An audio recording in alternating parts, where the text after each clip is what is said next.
પિતૃપક્ષમાં ગરુડ પુરાણનું મહાત્મ્ય. હિન્દુ ધર્મમાં પિતૃપક્ષ શ્રાદ્ધ પક્ષ પિતૃઓને સ્મરણ કરવાનો, તેમની આત્માને શાંતિ આપવા અને તેમના આશીર્વાદ મેળવવાનો વિશેષ સમય ગણાય છે.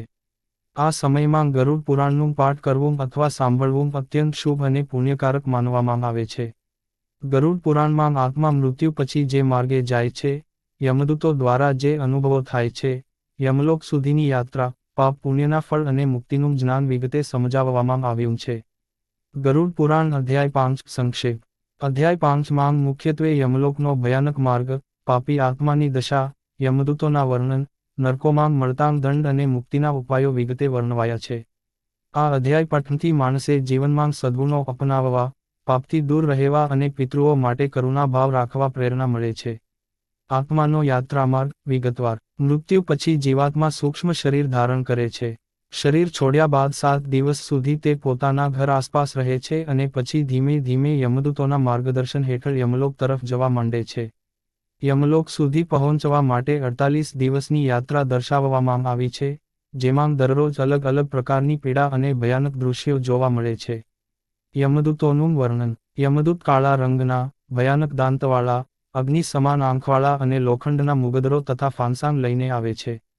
પાપી આત્માઓને બાંધી તેઓ યમલોક સુધી લઈ જાય છે. સદ્ગુણવાળા આત્માને તેઓ શાંત સ્વરે માર્ગદર્શન આપે છે. યમલોકના માર્ગ એંડે ભયાનક દૃશ્યો. અધ્યાય 5માં વર્ણવાયું છે કે પાપી આત્માને માર્ગમાં તરસ, ભૂખ, તીવ્ર ગરમી, ઠંડી, કાંટાવાળા માર્ગ, અંધકાર અને ભયંકર પ્રાણીઓનો સામનો કરવો પડે છે.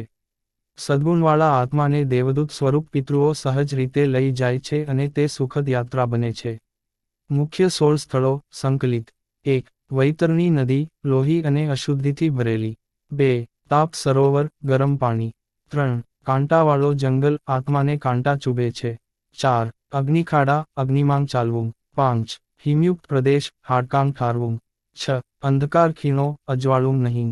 7. કૂતરાંગ, ગીધ, કાગડા, સિંહ જેવા પ્રાણીઓ આત્માને ઘેરી લે છે. 8. વૈતરણી પાર કરાવવા દાન અને પુણ્યના ફળ. આ રીતે 16 ભયાનક સ્થાનનું વર્ણન. પાપ મુજબ નરકો અને દંડ. ગરુડ પુરાણ મુજબ પાપના સ્વરૂપ પ્રમાણે નરકો અલગ અલગ હોય છે. જેમ કે બ્રહ્મહત્યા કુવૃદ્ધ નર્ક, ચોરી તામિશ્ર નર્ક, વ્યભિચાર મહારૌરવ નર્ક, અતિલાલચ કાલસૂત્ર નર્ક. અધ્યાય 5માં જણાવાયું છે કે પાપના અનુસંધાને આત્માને ત્યાં સુધી દંડ મળે છે જ્યાં સુધી તે પાપના અંશ નષ્ટ ન થાય. શ્રાદ્ધ, દાન અને પુણ્યની અસર. પિતૃપક્ષ દરમિયાન કરેલ શ્રાદ્ધ, તર્પણ અને દાન આત્માને યમલોકની ભયાનક યાત્રામાં રાહત આપે છે. વૈતરણી નદી પાર કરવા માટે ગાયનું દાન, વૈતરણી ગાય ખાસ પુણ્યકારક કહેવાય છે. પાણી, ભોજન, વસ્ત્રો, દક્ષિણાનું દાન આત્માને સદગતિ આપે છે.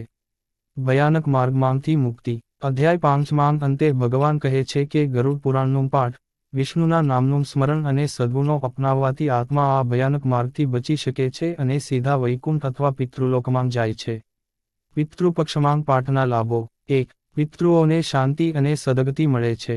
2. જીવતા માણસના પાપ ક્ષય થાય છે. 3. ઘરમાં સુખ, સમૃદ્ધિ અને આરોગ્ય આવે છે. 4. પિતૃદોષ દૂર થાય છે. 5. અંતે મુક્તિ પ્રાપ્તિનો માર્ગ સરળ બને છે. જીવન માટે સંદેશ. અધ્યાય 5 આપણને શીખવે છે કે સદ્ગુણ, દાન, દયા, અહિંસા, સત્યવ્રત રાખવું, પાપ અને અતિલાલચથી દૂર રહેવું, ઈશ્વરનું સ્મરણ કરવું, પિતૃઓ પ્રત્યે શ્રદ્ધા અને કરુણા રાખવી. નિષ્કર્ષ. પિતૃપક્ષમાં નિત્ય ગરુડ પુરાણ અધ્યાય 5નું શ્રવણ કરવાથી માત્ર પિતૃઓને જ નહીં પણ જાતે જીવતા વ્યક્તિને પણ અણમોલ લાભ મળે છે. યમલોકના ભયાનક માર્ગનું વર્ણન સાંભળીને માણસ પોતાનું જીવન સદ્ગુણમય બનાવવા પ્રેરિત થાય છે. આ અધ્યાય એ સંદેશ આપે છે કે સારા કર્મ, શ્રદ્ધા, દાન અને ભક્તિ જ અંતે જીવાત્માને ભયાનક માર્ગમાંથી બહાર કાઢી મોક્ષ તરફ લઈ જાય છે.